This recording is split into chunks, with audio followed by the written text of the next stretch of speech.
Ryan Robinson. My name is Ayaan Johnson. My name is Will Camus. I'm Sylvia Lawrence. And our topic is misbehaving students in America.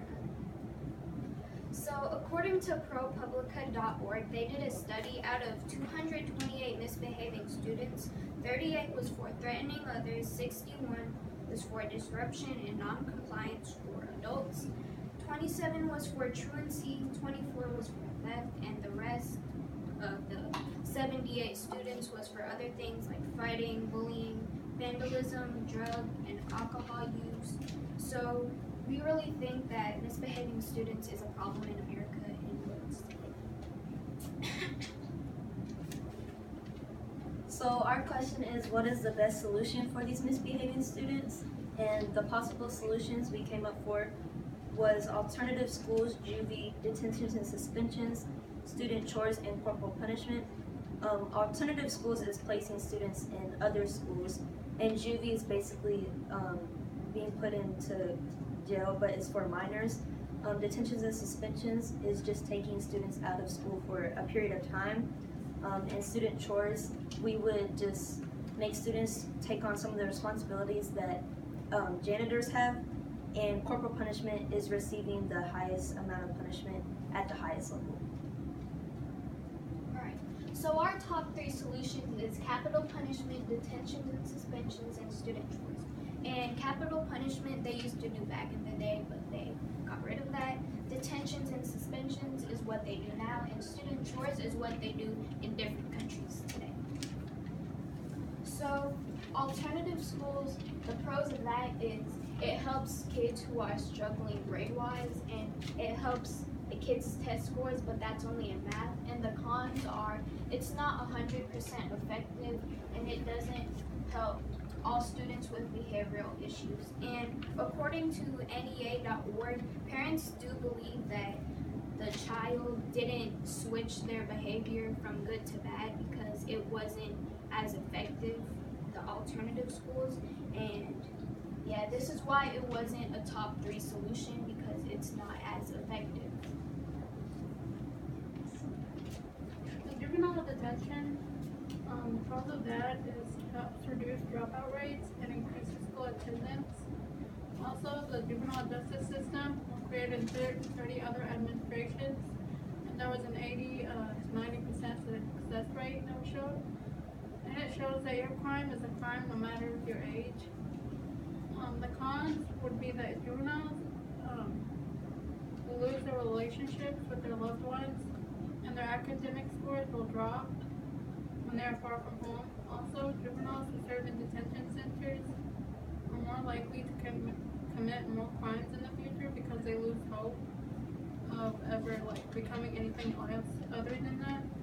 And about 75% of the youth in juveniles are even considered public safety threats. A recent analysis by Connecticut's Juvenile Justice Policy and Oversight Committee found that the state's education of youth in the juvenile justice system was fragmented and expensive. They concluded it lacks quality standards, monitoring, accountability, specialization, and expertise. The national data show that Connecticut is not the only one.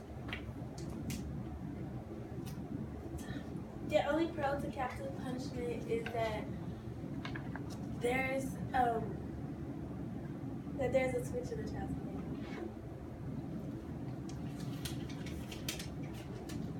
According to Brookings EDU, they found that spanking kids leads to mental health problems like anxiety, depression, and may lead to drug abuse. Even though this does not fix the problem, this isn't the best solution because the cons outweigh the only pro to capital punishment. So a student could be suspended in school and out of school. When a student is suspended in school, that student could take that as an opportunity to work on assignments and talk with teachers and get some help. But a con with that is that a student doesn't get the day's work, and it's really not with the teacher like he's supposed to, and he could also just use that time to sleep. And when the student's outside school, he doesn't really learn from the mistake, but the pro is that he's taken from the situation and the problem.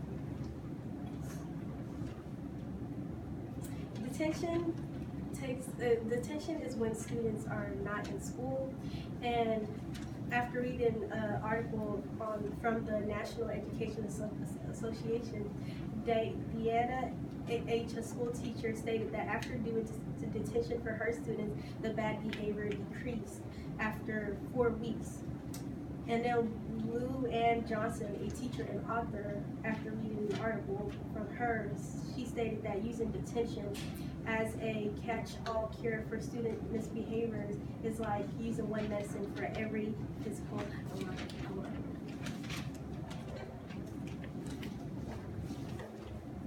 Another punishment we came up with was chores, and some of the pros to this is it may be one of the easiest punishments that students can receive, but this is also one of the few punishments that students can remember and learn something from. And this method has been used in Japan, and it seems to be working after reviewing their student behavior compared to ours. But some of the cons include some students may not be willing to do this, and also some students may not be able to do this due to extracurricular activities, and there is a good chance that their parents may be opposed to their students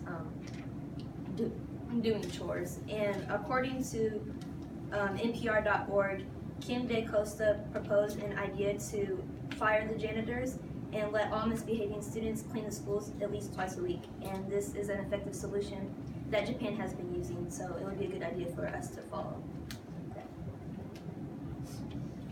Our final solution is student chores, because it is effective in different countries and we need to implement it into the United States, and it could change what we have now. Okay. All right, so let me ask you all a few questions. Soraya, how did the group decide to include Lul's perspective, lens, or conclusion into the overall presentation? Because her solution is detention, suspension, and that's what we do here in the United States. We had like a lot of solutions, and we narrowed them down to 3 because they weren't all cut out. They weren't all narrowed down to solutions for us. Okay. Catherine, what is a way in which your team's resolution makes you think differently about your own individual research? Well, our team solution was student chores, so like I feel like it actually opened my eyes more, because I felt like alternative schools, it was a good solution. But when I talked to my group and like found out what their solutions were, I was like, whoa, hers is really good. Okay, thank you. Ayat, give one specific way that your thinking changed as a result of learning about Sylvia's findings. I never knew that there were like, I always thought like people around the world had like similar